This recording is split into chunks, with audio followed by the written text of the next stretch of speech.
नमस्कार, मैं कमलेश कबीर आपका एक बार फिर स्वागत करता हूं इस नए एपिसोड में। आज के इस एपिसोड में हम बात करेंगे मध्य प्रदेश कांग्रेस कमेटी की। जिस तरीके से एक तरीके से मीनाक्षी नटराजन का नामांकन रद्द हुआ और उसके बाद राजनीतिक गलियारों में भारतीय जनता पार्टी के ऊपर एक बड़ा आरोप लगाया गया सीट चोरी का। तो इससे पहले चुनाव चोरी और अब सीट चोरी।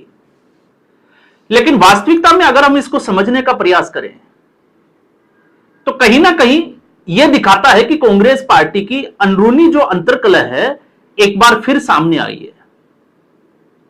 जो दिख रहा है उससे ज्यादा गंभीर समस्या कांग्रेस पार्टी के अंदर है। और जब हम मध्य प्रदेश को समझते हैं तो मध्य प्रदेश में इस वक्त राहुल गांधी के सबसे चहेते अगर आप देखोगे जीतू पटवारी, तो जीतू पटवारी ने कमलनाथ और दिग्विजय सिंह को जिस तरीके से नजरअंदाज किया, कई बार हमने जो है वो कई वीडियो बनाए इसके ऊपर कि दिग्विजय सिंह और कमलनाथ को मंच तक जो है वो बुलाया नहीं गया। कांग्रेस पार्टी ने उनको इनविटेशन तक नहीं बुलाया। तो ऐसी स्थिति में इस वक्त राहुल गांधी जो चाहते हैं, तो राहुल गांधी की मंशा क्या है? राहुल गांधी के बेहद करीबी लोगों को राज्यसभा में भेजना, लोकसभा में भेजना या फिर उनको मुख्यमंत्री बनाना। तो कांग्रेस का केंद्रीय नेतृत्व है वो भी इस वक्त गुटबाजी से जो है वो छूता नहीं है। और प्रदेशीय के स्तर पे अगर हम देखते हैं तो ऐसा नहीं है कि मध्य प्रदेश में बहुत सारे ऐसे स्टेट्स हैं जिसमें यह देखने को मिल रहा है। तो मध्य प्रदेश से राज्यसभा के लिए उम्मीदवार बनाया गया मीनाक्षी नटराजन को। एक जानकारी छिपाई गई। अब सवाल यह उठता है कि यह जानकारी कहां से लीक हुई और किस तरीके से इसके ऊपर काम किया गया। तो आपको समझना पड़ेगा सबसे पहले दिग्विजय सिंह को। राज्यसभा में नामांकन जो है वो जून में होने वाले हैं, लेकिन 3 महीने पहले ही दिग्विजय सिंह ने राज्यसभा से, जब उनका आखिरी दिन था, तब अगर आप उनके स्टेटमेंट उठाकर देखोगे तो जिस तरीके से उन्होंने बयान दिए कि अब वो राज्यसभा में नहीं जाना चाहता। ऐसा कौन सा नेता है जिसको राज्यसभा में जाने की चाहत ना हो? एक समय में गांधी परिवार के सबसे करीबी रहा हो, या मैं कहूंगा कि सोनिया गांधी के सबसे करीबी रहे हो। तो राहुल गांधी एक के बाद एक लगातार टारगेट उन लोगों को कर रहे हैं जो सोनिया गांधी के सबसे ज्यादा करीबी रहे हो। फिर चाहे वो गुजरात के अहमद पटेल हो, चाहे बिहार से शकील अहमद हो, इसके अलावा गुलाम नबी आजाद हो, या फिर दिग्विजय सिंह। एक दौर था, आप याद करिए 2000 के बाद का, जब दिग्विजय सिंह मध्य प्रदेश के मुख्यमंत्री थे और उस वक्त किस तरीके से भगवा आतंकवाद की एक थ्योरी गढ़ी गई, किस तरीके से स्वामी स्वरूपानंद को साथ लेकर राम मंदिर का जो आंदोलन था उसके खिलाफ एक माहौल बनाने का पूरा प्रयास किया गया। तो यह सारा जो प्रकरण है, जब आप इसको समझोगे तो अपने आप आपको जो है वो समझ में आएगा। और कमलनाथ दूसरा साथी दिग्विजय सिंह का, याद करिए इंदिरा गांधी की हत्या के बाद में जब दिल्ली में दंगे हुए तो बड़े दिनों तक कमलनाथ का नाम जो है वो जगदीश टाइटलर के साथ उछलता रहा। और स्थिति यहां तक बन गई कि मध्य प्रदेश की जनता ने 2019 के लोकसभा चुनाव के बाद जिस तरीके से मध्य प्रदेश में एक बार मौका दिया, लेकिन सरकार गिर गई। क्यों गिर गई? क्योंकि मोदी लहर के बावजूद मध्य प्रदेश की जनता ने कांग्रेस पार्टी को जनादेश दिया। इसलिए गिर गई क्योंकि ज्योतिरादित्य सिंधिया को मैनेज नहीं किया गया, कमलनाथ को मुख्यमंत्री बनाया गया। और कमलनाथ, डीके शिव कुमार और अशोक गहलोत, ये सोनिया गांधी के बेहद करीबी और एक तरीके से गांधी परिवार के लिए एटीएम। जब भी गांधी परिवार को पैसे की जरूरत हो, कांग्रेस पार्टी को पैसे की जरूरत हो, तो पैसा किस तरीके से इकट्ठा किया जाना है, उद्योगपतियों के साथ कैसे जो है वो एमओयू साइन करने हैं, ये सारा का सारा मैनेज करने वाले 3 ही लोग कांग्रेस पार्टी में। और इन तीनों लोगों को, जीतू पटवारी को आगे लाकर मध्य प्रदेश में कमलनाथ को जो है वो पीछे कर दिया गया। जबकि खबर यहां तक भी चली 2024 के लोकसभा चुनाव में कि कमलनाथ जो है वो कांग्रेस पार्टी छोड़कर भारतीय जनता पार्टी के साथ जा सकते हैं अपने बेटे नकुल को जो है लोकसभा में भेजने के लिए। लेकिन कमलनाथ ने कांग्रेस पार्टी नहीं छोड़ी। तो दिग्विजय सिंह का बार बार अपमान किया गया, कमलनाथ का बार बार जो है वो जीतू पटवारी से अपमान कराया गया और अब स्थिति ये बनी कि ऐसी स्थिति में कमलनाथ को राज्यसभा में नहीं भेजकर कांग्रेस पार्टी ने मीनाक्षी नटराजन, तो मीनाक्षी नटराजन तेलंगाना की कांग्रेस प्रभारी, और तेलंगाना की कांग्रेस प्रभारी के साथ साथ आप कह सकते हैं कि राहुल गांधी की बेहद करीबी है। तो राहुल गांधी की जिस तरीके से इस वक्त जो नरेंद्र मोदी को गाली दे, आरएसएस को गाली दे, ऐसे लोगों को तवज्जो ज्यादा मिलती है। तो पवन खेड़ा आप देख लीजिए, कर्नाटका से उनको इस बार इनाम मिला है, उनकी तपस्या पूरी हो गई। मीनाक्षी नटराजन को तैयारी थी मध्य प्रदेश से भेजने की, और मध्य प्रदेश में सीटों की जो गणित है, 3 सीटों की अगर हम बात करें तो 3 सीटों में भारतीय जनता पार्टी ने 4 कैंडिडेट चुनाव मैदान में उतारे।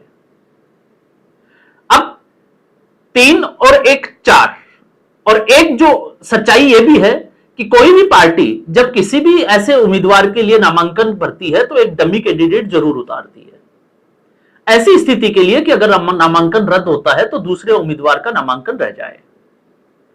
तो भारतीय जनता पार्टी 3 सीटों पर और कांग्रेस पार्टी आप कह सकते हो कि 2 सीटों पर, सॉरी 1 सीट पर। अब ऐसी स्थिति में भारतीय जनता पार्टी को मिलनी चाहिए थी 2 सीट, क्योंकि राज्यसभा में जाने के लिए चाहिए 58 वोट और कांग्रेस पार्टी के पास है 64 वोट। बावजूद इसके कांग्रेस हाईकमान को यह अच्छे से पता था कि कुछ भी हो सकता है, इसलिए विधायकों को बेंगलुरु शिफ्ट कर दिया। तो सवाल पहला यही है कि अगर कांग्रेस पार्टी को इतना ही भरोसा था तो अपने विधायकों को बेंगलुरु शिफ्ट करने की जरूरत क्यों पड़ी? इसलिए पड़ी क्योंकि कांग्रेस पार्टी को पता था कि कुछ विधायक जो है वो क्रॉस वोटिंग कर सकते हैं। और क्रॉस वोटिंग क्यों कर सकते हैं, आपको वजह भी पता है कि मीनाक्षी नटराजन को राज्यसभा में किस तरीके से, जबकि कमलनाथ, दिग्विजय सिंह जैसे जो है दिग्गज नेता, सीनियर नेता कांग्रेस पार्टी में मध्य प्रदेश में पहले से बैठे, और मीनाक्षी नटराजन का नामांकन भरना। तो भारतीय जनता पार्टी ने जो खेल खेलना था, आप इसको ऐसे भी समझ सकते हैं, कई लोग जो है वो आरोप लगाते हैं, तो कोई भी राजनीतिक दल जो है वो फूल बांटने के लिए राजनीति नहीं करता, वो अपना कद बढ़ाने के लिए, अपना दबदबा बढ़ाने के लिए, और किसी भी तरीके से विपक्ष को, जो उसका सत्ता विरोधी दल है या किसी भी तरीके से उसका विरोधी दल है, उसको सत्ता से बाहर करना। तो भारतीय जनता पार्टी पूरा हक है, वो कर सकती है, क्योंकि कांग्रेस पार्टी ने भी ऐसा किया, और जो सत्ताधारी दल होता है वो हर जगह इसी तरीके से काम करता है, भले आरोप प्रत्यारोप किसी भी तरीके से जो है वो लगते रहे। तो जहां मीनाक्षी नटराजन का नामांकन भरा गया, उसके बाद में मामला निकल कर आया कि मीनाक्षी नटराजन के ऊपर तेलंगाना के हाईकोर्ट ने एक सम्मन जारी किया था। अब ये मामला क्या है, ये केस क्या है, उसकी सच्चाई भी जो है मुझे लगता है कि सबको जानना चाहिए। श्रीलता जो कांग्रेस पार्टी की ही कॉर्पोरेटर थी तेलंगाना की, उन्होंने आरोप लगाए अपनी ही पार्टी के एक कांग्रेस पार्टी के नेता के ऊपर, और उस नेता का नाम था शिव कुमार रेड्डी। और शिव कुमार रेड्डी मीनाक्षी नटराजन का बेहद जो है वो नजदीकी, आप कह सकते हो कि बिल्कुल खास व्यक्ति, और तेलंगाना की प्रभारी कौन, मीनाक्षी नटराजन। तो श्रीलता ने जो आरोप लगाया, वो आरोप यह था कि उनको जो है वो शोषण किया गया। शोषण का मतलब उनको परेशान किया गया, उनके साथ गलत बर्ताव किया गया। और जब यह शिकायत मीनाक्षी नटराजन को की गई तो मीनाक्षी नटराजन ने उनके ऊपर दबाव बनाया शिकायत वापस लेने का। तो श्रीलता कोर्ट में जाती है, और कोर्ट में जाकर सारे तथ्य और सारी चीजें कोर्ट के सामने रखती है। तो कोर्ट जो है वो मानती है कि मीनाक्षी नटराजन को इससे जो सवाल जवाब करना चाहिए, उनका क्या पक्ष है, इसको लेकर सम्मन जारी किया गया था। लेकिन पिछले 1 साल में अगर आप 2025 में जुलाई के बाद से इसको देखोगे तो हर महीने जिस तरीके से इसमें एक के बाद एक तारीख पे ये केस आगे बढ़ा, मीनाक्षी नटराजन को राहत नहीं मिली, उनका पक्ष जो है वो लिया गया और मुकदमा खारिज नहीं किया गया। यह था पूरा मामला, और इस जानकारी को मीनाक्षी नटराजन ने अपने नामांकन में छुपाया, और इसी को भारतीय जनता पार्टी ने मुद्दा बनाया। तो भारतीय जनता पार्टी ने मुद्दा क्यों बनाया, और भारतीय जनता पार्टी के पास ऐसी कौन सी जानकारियां थी, आप समझ सकते हैं।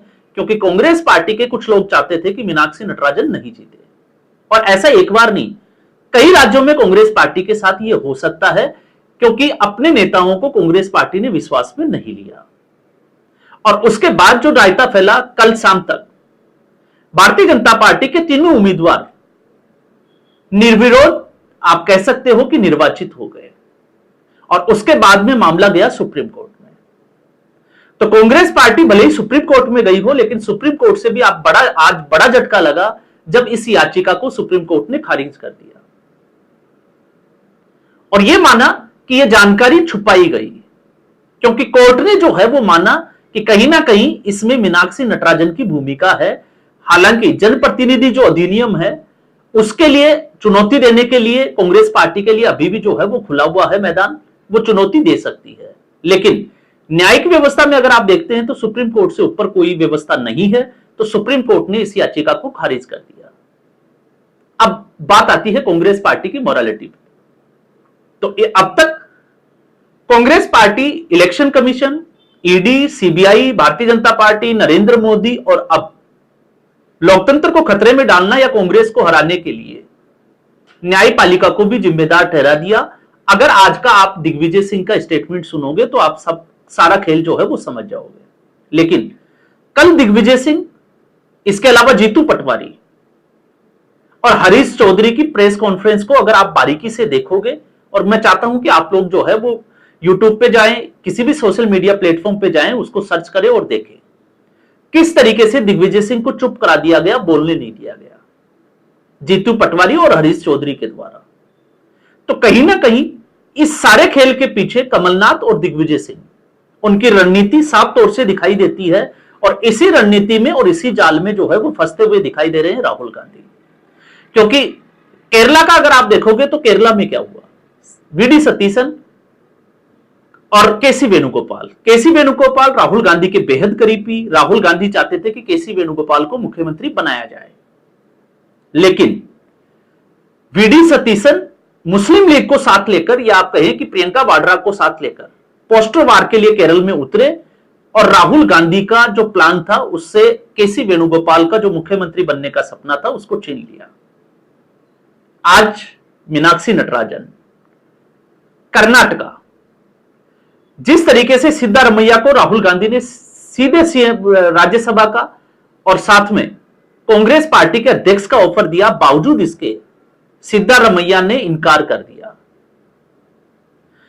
अब सिद्धारमैया ने मुख्यमंत्री पद से इस्तीफा तो दे दिया, लेकिन आने वाले 2 साल में डीके शिवकुमार किस तरीके से सरकार चलाएंगे और सिद्धारमैया किस तरीके से चलाने देंगे, यह बड़ा इंपॉर्टेंट होगा। क्योंकि मामला फिर आ जाता है अशोक गहलोत और सचिन पायलट की तरह।